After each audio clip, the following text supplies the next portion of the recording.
Good morning. We've officially touched down in Halifax. We flew on a red-eye from Vancouver to Halifax last night, and now we have landed. We're gonna be in Atlantic Canada for the next 2 weeks doing a huge road trip, me and my mom, so I'm gonna take you all along. But for the next 2 days, we're gonna be exploring Nova Scotia and everything that it has to offer. Today is gonna be all about Halifax, but then tomorrow we're gonna go explore Lunenburg, Peggy's Cove, all the good things. But let's go have the best day in Halifax. We started our morning at the beautiful Halifax Public Gardens. It is huge here. There is so much to walk around and see. It was so beautiful. It's such a fun garden to walk through, especially early in the mornings when you just want to have a chill morning into your day of exploring. We made the 10-minute walk over to the Halifax Citadel, which is now a military historic site that you can walk through, and it's a little preserved piece of history. Hey, it's Tanner. A couple of fun facts about the Citadel. It was fortified in 1749 and it stood as a defense mechanism to the Halifax Harbor and Royal Navy dockyard. The Citadel was definitely cool, but not somewhere I want to spend the entire day just because it's not 100% my thing. So we spent about an hour there, and now we're going to head to some vintage shops, a little cafe before we hit the waterfront.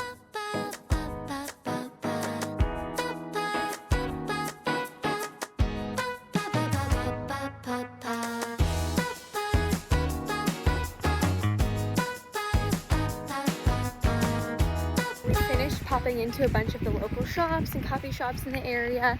We took a little bit of a break, and now we're at a park called Point Pleasant Park. It's right along the ocean front, so we're walking to see the view, but it's supposed to be a really beautiful park, and so far the views do not disappoint.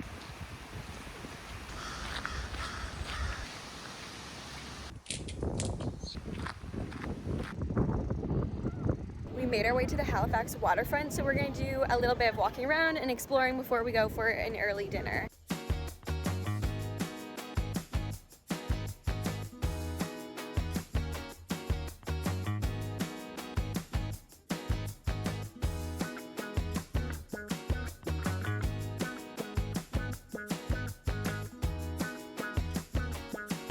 We just finished up dinner at the Bicycle Thief. It was one of the top recommended restaurants in Halifax, and it definitely lived up to the hype. It was really good.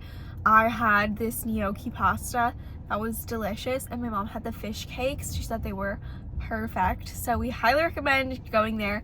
It had such a beautiful patio, and it was so nice to end the waterfront with that restaurant. We're just heading to the dairy bar now. It's an ice cream shack that's pretty popular in Halifax, so that's how we're gonna end our little evening meal. We made it to the dairy bar and we picked up this salted caramel crunch sundae, and it was so good. The weather's starting to switch and it's getting really windy, but for our last stop we just did a 30-minute drive out to the Fisherman's Cove, and we're gonna go check it out. It's supposed to be really colorful and full of little fun shops, so we'll see what we can see. They're only open for like 30 more minutes, so it's gonna be a quick little peruse, and then we're gonna go back to the hotel room and crash. We're so tired. Even though we were tired, I was so happy that we pushed through and went to Fisherman's Cove because it ended up being so cute. I loved the vibe here. That's one thing I try and always do when I travel, is just push through even if I'm feeling tired, because sometimes that's when you find the hidden gems. Good morning from day 2 in Nova Scotia. Today is all about town hopping, so we're going to see a bunch of little towns and the sightseeing and all of that. We got up super early and made the trip out to Peggy's Cove, which is one of the most iconic lighthouses in Nova Scotia. So we're gonna go explore this little town and see the lighthouse. This is my second time to Peggy's Cove, and it never ceases to amaze me how cute this little town is. It's definitely for the tourists, but the lighthouse is super cute to see, and there's a bunch of gift shops and little hidden gems like this restaurant we ended up finding. We had breakfast here, and the bagels and coffee were so good. One of my favorite things to do when I travel is to just take some time and pop into the local stores. The smaller the better, in my opinion. It makes it so fun, and you just see so many new things that you'd never see at home. We just finished up at a place called Mahone Bay. They're known for having 3 churches. They're called the Three Sisters, and they're right in a row. So we had to go check that out, and they also explored their little cute shops. They have a bunch of little gift shops and restaurants, treat shops, everything like that. So we went and checked it out. And now we're in Lunenburg, and we're gonna explore the town, check it out. They're known for their colorful houses.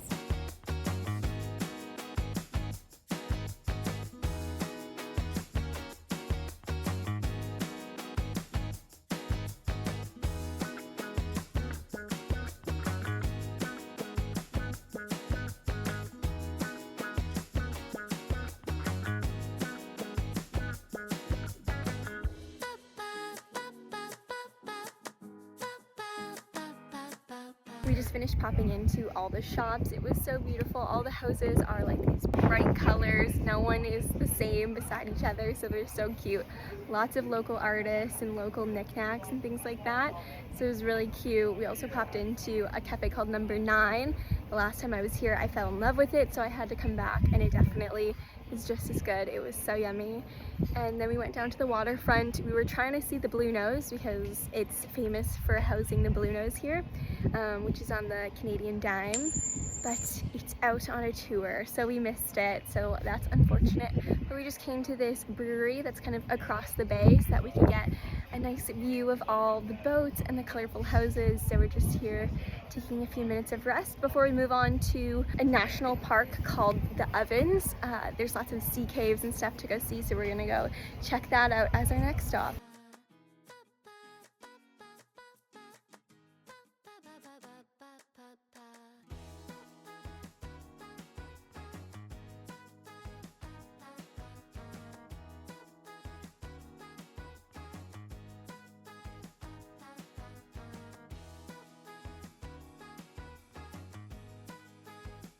We just made our way back into the city and did a little stop at the hotel before we're gonna head to dinner. We're going back to the waterfront to a place called the Salt Yard. It's right on the pier. It's 2 levels. It should be really good. It's like a beer garden, really good food. So we're super excited about that. And then because we're already on the waterfront, we thought what better way to end the night than by getting Cow's ice cream. It's one of the most famous ice cream places in the Maritimes. It's both in Halifax and it'll be in PEI when we go there. But yeah, that sounds like the perfect way to end our night after a busy day of traveling. At the Salt Yard, you can get a lobster roll like my mom did, but I decided to hold off for a little bit later on our trip. But what we did do is go and get Cow's ice cream to end the night on a delicious sweet treat. Good morning from day 3 in Nova Scotia. We've wrapped up our mainland portion of our 4 days in Nova Scotia, and we're done with Halifax, and we're moving on to Cape Breton, the very beautiful island known for its Cabot Trail. It's a beautiful drive kind of that goes right along the ocean, the entire island. So we're gonna do a big portion of that over the next 2 days. We just finished driving about 3.5 hours, and we've made it to the town of Inverness.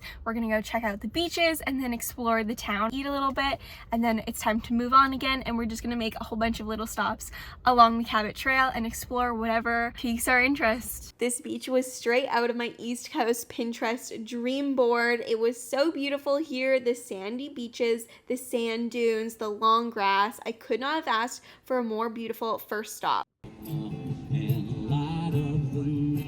Side note, this was the best sandwich I've ever had in my life. If you're in Inverness, you have to stop at the Dancing Goat. Our next stop for today is a cute little hike that's just a 20-minute drive from Inverness. It's called Egypt Falls, and it's supposed to be a nice cascade waterfall, and it's a super easy hike, only 1 kilometer in. So we're gonna go on a little hike to find it.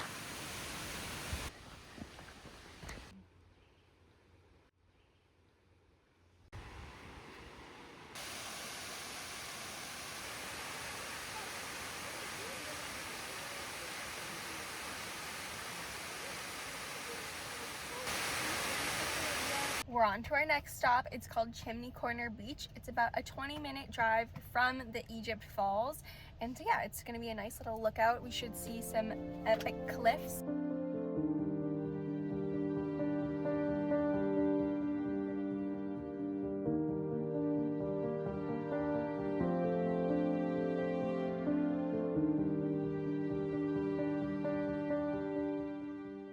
Highly recommend if you're ever in Cape Breton, definitely go to Chimney Corner Beach. It was so stunning there. We're moving on to a town called Camp. We're gonna head to the island. There's supposed to be a small little lighthouse. It's pretty private. Sometimes you can catch it all by yourself, so we're gonna try.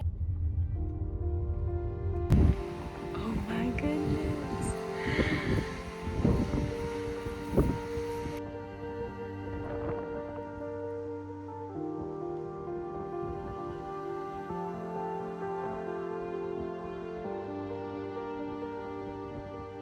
And from there, we're heading to the national park, kind of towards the end of Cape Breton. So we're gonna go explore and do some hiking there. There's a famous hike called the Skyline Trail that we're gonna try and catch before the end of the day.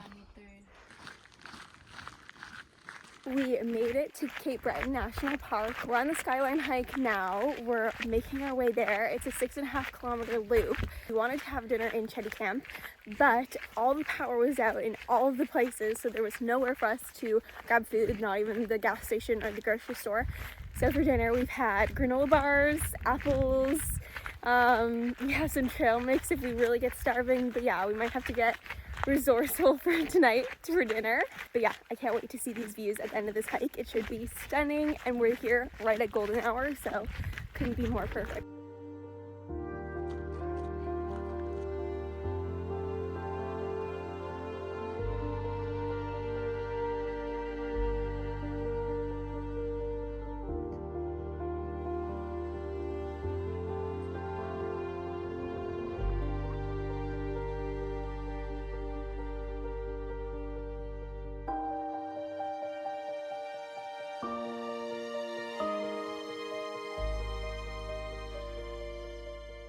We just wrapped up with the Skyline hike. It was totally epic. The views were spectacular.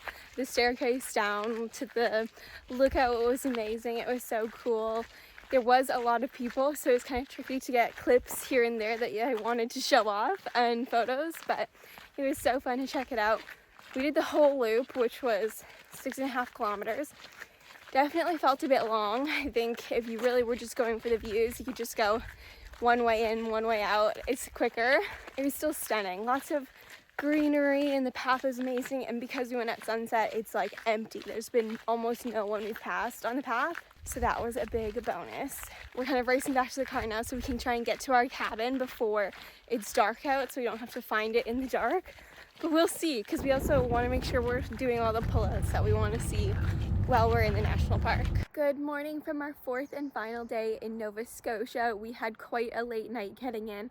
I don't think we got in until like 10:30. We were definitely driving in the dark for a while, which is not preferred because then we're missing all the views. But we made it to our cabin, and then we just cozied up and went straight to sleep. We were so tired. But this cabin is very epic, so I wanted to show you a little bit around it. It is a little wilderness cabin in a little A-frame cottage, so you can see it here. It's a beautiful green color, and then you are set up with some picnic tables. You can have a fire pit if fires aren't banned, a morning deck, and then a nice barbecue to cook everything on. But when I go inside, that's when the real magic happens. It is the cutest little cozy cabin. It has a wood fire heating system if you're here in the winter time, but of course we weren't using that because it's in the dead of summer. But they have the cutest little table. It does have full electricity, so that's really nice, so you can charge things. It has lights, but then you kind of have a simple sink system where you set up water right here to wash any dishes or cook food. So yeah, it's really nice. They just have some really cute decor that goes perfectly with this wilderness cabin vibe, but honestly the magic really happens when you are here at nighttime. I will show some clips that I took with it all lit up because it was just so cozy and cute. We had such a nice time here. We honestly are kind of sad we only got one night, but it was fun for the single night. But yeah, that was our cabin. We're staying at Wreck Cove. It's near Ingonish. It's super cool because actually there's some trail systems that are attached to the property, so we're gonna go walk down to the ocean and see what kind of views they have, and it's all private because this is private property. Let's go see what we can find.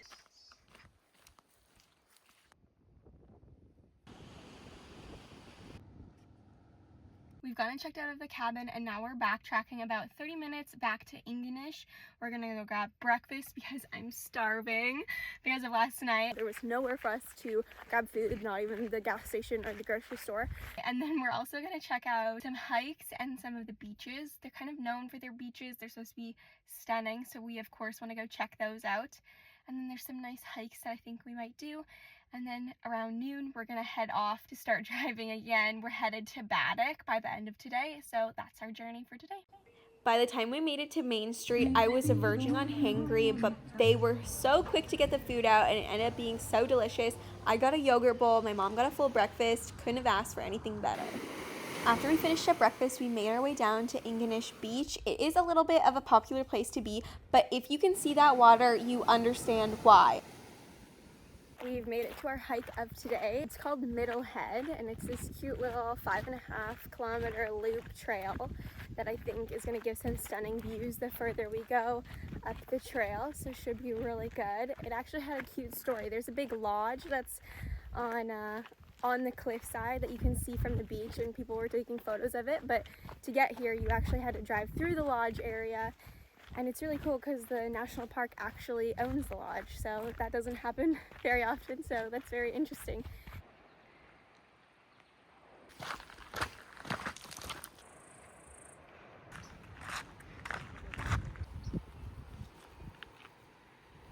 We finished that hike, which ended up giving us gorgeous views of the whole bay, and it was just a really nice hike to break up a lot of our driving with. Now we're moving on to drive all the way to Baddock, which is about a 2-hour drive from where we are now. We know that there's a lot of artist shops. And one of the fun things about the Cabot Trail is they actually have an artisan trail that you can follow. You can pick up a map from any one of their locations and start following it. It's going to take you into a bunch of local artist shops.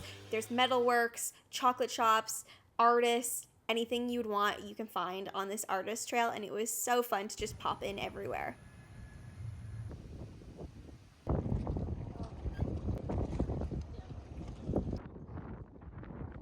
We made our way down to the docks in Baddock. We wanted to check it out before we headed to dinner at the freight shed. It was right on the water with stunning views, a little bit windy, but we were craving some salads, so this hit the spot. We're just gonna finish looking around the town a little bit and head to the Alexander Graham Bell Memorial Site. He ran an association that got the first flight off the ground, so it's super cool that it's right here in Canada and in Cape Breton. So we're gonna go check that out. There's a lot of historical artifacts I think they've preserved because of that. Sierra told me they couldn't get into the museum, so this is a sculpture of an airplane. It was dedicated to the Aerial Experiment Association. Such a beautiful place. Very cool history. We've made our way to the inn for the night, and we're honestly just gonna call it an early evening because we're a little bit tired and we just need some extra rest before we move on to PEI tomorrow. So that's where we're gonna end today off. Good morning, it's the next day and we're getting ready to leave for PEI. We have about a 6-hour road trip ahead of us, so we're just fueling up before we hit the road. I'm gonna end our first travel vlog here as we wrap up our Nova Scotia part of our journey, but we're also gonna hit PEI for 4 days and then New Brunswick for 4 days, so we have a lot of adventure left, so I'm super excited to keep sharing it all. Nova Scotia was definitely beautiful and we saw a bunch of different sceneries, which was amazing. We'll be coming back.